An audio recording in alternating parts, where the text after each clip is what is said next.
How do you sell inherited tools?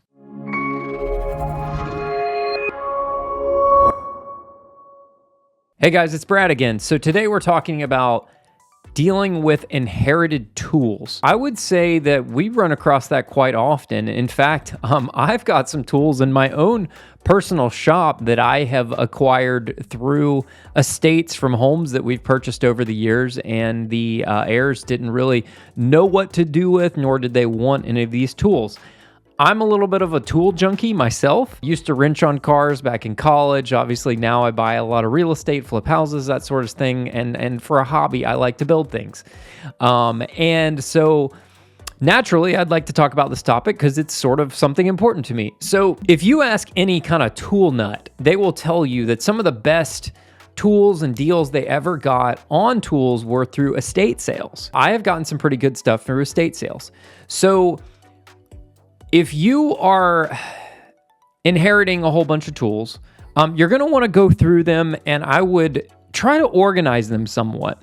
I wouldn't try to maybe necessarily identify things, but it would be better for you to actually sell those tools online as like a lot of tools, rather than maybe having a garage sale and selling them with the other stuff. Because a lot of times people like myself, I'm browsing Facebook Marketplace. It was funny, used to be Craigslist, but now it's Facebook Marketplace. On almost a daily basis, I have certain keywords and certain tools that I would like to buy, and I constantly search Facebook Marketplace every single day. And then also, obviously, because I do that, Facebook sort of suggests that to me when I'm browsing it, and I'm looking for a specific tool.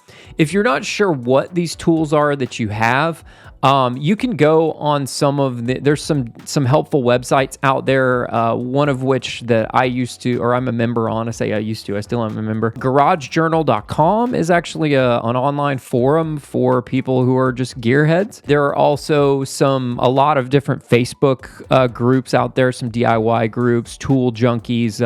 Another one that I'm in is like Harbor Freight Tool Junkies. People like to buy things from Harbor Freight. I buy some tools from Harbor Freight.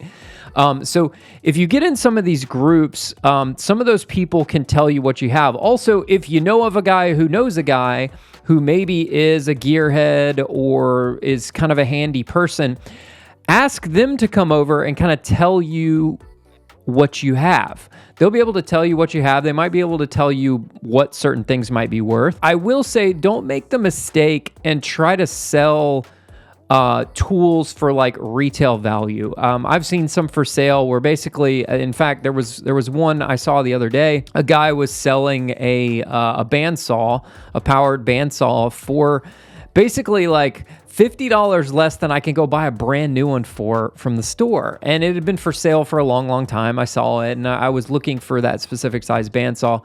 And, it's like, no one's going to buy that from you. Like if they can go out and buy a brand new one at a retailer for not much more than what you're selling this 5-10-year-old used one for, they're not going to buy it from you. So you got to make sure that you're giving a good deal to the end buyer if you want to move this product. If you want to just sit on it and warehouse it forever, and maybe you don't really want to sell it, then maybe you should kind of list it for retail. Also, what you can do is if you have the tool, go find there's usually like a placard on the tool, and you can get the model number and the manufacturer and go Google that. You're on the internet right now watching this video, right?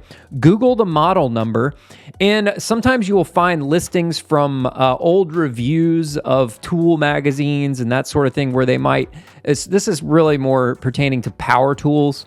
You might be able to find, what it sold for originally. You might even find what it's selling for today. And then you can figure out your pricing from there as to what you should list that for sale. Also understand that some tools are extremely, extremely heavy.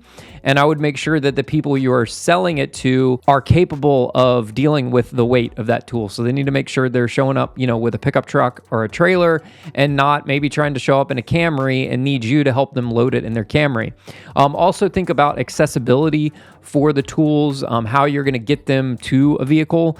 I bought a bandsaw one time many years ago, and it was down in the guy's basement. He had a workshop in his basement, but the problem was his backyard was like a steep slope. It was like rappelling down a slope. So we had to carry this 200 and some odd pound bandsaw up the basement stairs, through his house, out the front door, down the front steps. It was a pretty wild adventure. Me and him and a friend of mine and his 16-year-old son had quite a task to get that thing up the stairs. When he brought it down there originally, that was easy, right? Going down is a lot easier than going up. So think about that. When you are selling stuff, probably be better if you're going to have like a garage sale or something, get those things up into a garage that's easily accessible so that people can, if they do want to buy it, it's easy to kind of move it in and out. If you have like hand tools and that sort of thing, it's a lot of times it's better to sell them kind of all together. You could even sell them in the toolbox. You can post these things online for sale on Facebook Marketplace. People will buy them if it's a good deal, people will buy it. If you've posted this thing on Facebook Marketplace and it's sitting and no one's buying it, you're probably priced too high, because I guarantee you, if it's out there for a decent enough deal, someone will snatch it up very, very quickly, because there are people just like me who are constantly reviewing Facebook Marketplace on a regular basis to try to find good deals on tools. So if you inherited some tools, I'd be happy to take a look at them. If you've got a house you've inherited, I'd be happy to buy that from you. That's what we do at our core at Probate Resource. Also, if you want to go the traditional route and you want to list that house with a real estate agent, we have a fantastic network of agents all across the country who are probate and inheritance specialists that can help you get your property sold. So whether you're selling tools, selling a house, selling a car, whatever, if you've inherited this stuff, I hope this video is helpful to you a little bit. Go check out probateresource.com and go check out the rest of our YouTube channel. We've got a lot of great helpful content out there to help people dealing with an estate. So thanks again for checking out this video. I'm Brad with probateresource.com. Have a great day. Bye-bye.